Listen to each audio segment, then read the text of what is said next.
বাস্তব সত্য কথা এটাই যে একজন মানুষের সব কিছু তার নিয়ন্ত্রণে থাকে না, কারণ সে চাইলেও সব কিছু ঠিক করতে পারে না।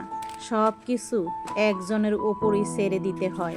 যখন যাকে আল্লাহ পাক যেই পরিস্থিতিতে রাখবে, এটাই আল্লাহর কাছে শুকরিয়া মেনে সেই অবস্থাতে ভালো থাকার চেষ্টা করতে হবে। এখন আর আগের মতো কিছু হলে ভেঙে পড়ি না, মনটাকে ছোট করি না, দুর্বল হয়ে যাই না, কারণ সব কিছু সামলানোর ধৈর্যটুকু আল্লাহ পাক দিয়েছে। মানিয়ে নিতে পারি, গুছিয়ে নিতে পারি, বুঝিয়ে নিতে পারি এবং শক্ত হয়ে সব কিছু সামলানোর ক্ষমতা আল্লাহ পাক দিয়েছে। চেষ্টা করি সবার মাঝে সমস্যাগুলো তেমনভাবে তুলে ধরি না, কারণ নিজের সমস্যা সমাধানের নিজেরাই চেষ্টা করি, আর বাকিটুকু হচ্ছে আল্লাহ পাকের ইচ্ছা। সে আমাদেরকে যা চাইবে সব কিছু তার ইশারাই হবে। আমরা যতই চেষ্টা করি না কেন, আল্লাহ পাক আমাদেরকে কিছুদিন পরপরই কিছু না কিছু বিপদ আপদ দিয়ে পরীক্ষা নেন এবং ধৈর্যও দেখেন। যে কথায় আছে না, নদীর এপার ভাঙে ওপার যায়, এই তো নদীর খেলা। সেরকমই যখনই কিছু করি না কেন, ভালো কিছু হোক না কেন, তখনই কোথা থেকে জানি একটি হুটকো বিপদ এসে সামনে দাঁড়াবে, আর তখনই কিছু টাকা পয়সা এবং মানসিক টেনশন সমস্যা হাজির হয়ে যায়। সেই বিপদগুলো আল্লাহ পাকই কাটিয়ে নেন।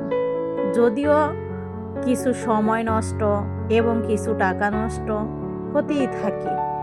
বিপদ আসলে কোনো কিছু লস হবে না, ক্ষতি হবে না, তা কি হয়? এটাই তো ধৈর্য, আর এটাই তো পরীক্ষা। আল্লাহ পাকের কাছে এটাই লাখো শুকর, আলহামদুলিল্লাহ। আল্লাহ পাক তো আমাদেরকে সুস্থ রাখছে, ভালো রাখছে, সবাইকে বাঁচিয়ে রেখেছে, পরিবারের লোকজনদেরকে। এটাই কম কিসের, তাই না?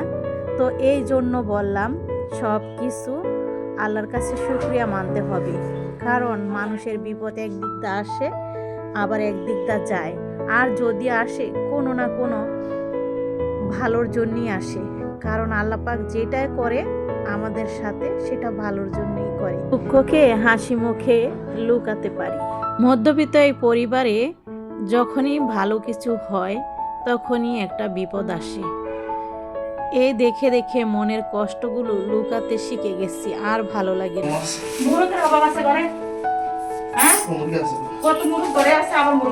সব চিন্তা মাথা থেকে বের করে দিই এই মানুষটার জন্য।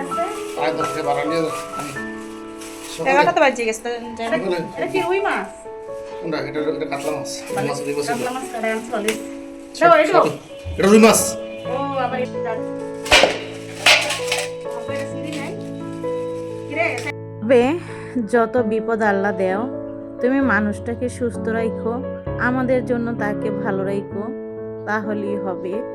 পাগলামি দেখলে কি বলবো, এত বড় তার বিপদ, তারপরও সে এত কিছু নিয়ে আসছে, কোনো চিন্তা নাই, কোনো ভাবনা নাই। যখন যেটা হবে সেটা নিয়ে কোনো টেনশন করবে না।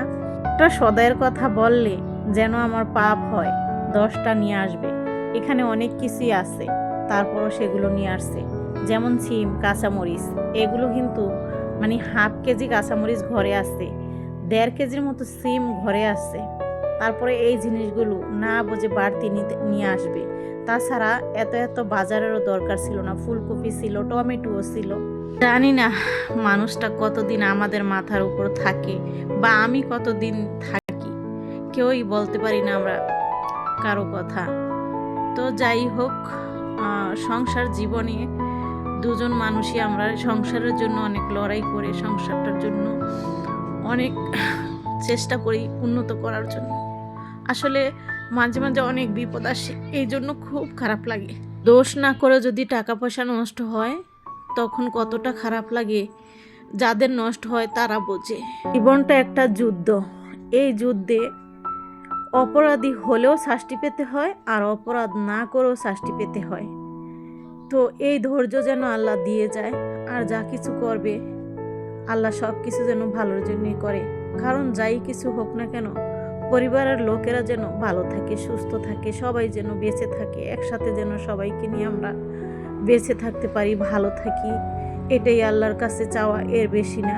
আল্লাহর বিপদ যদি দিতে মন চায়, আল্লাহ তুমি আরও দিও, তবে সবাইরে ভালো রাখো, সুস্থ রাখো। সব ছেলে মেয়ে স্বামী সবাইকে আল্লাহ আপনি ভালো রাখে এরপরে যা দিয়েন। এমন একটা বছর যাবে না যে এই বছরে বড় অঙ্কের টাকা পয়সা নষ্ট না হবে। কি করব, জীবনটা একটা লড়াইয়ের জীবন গেল।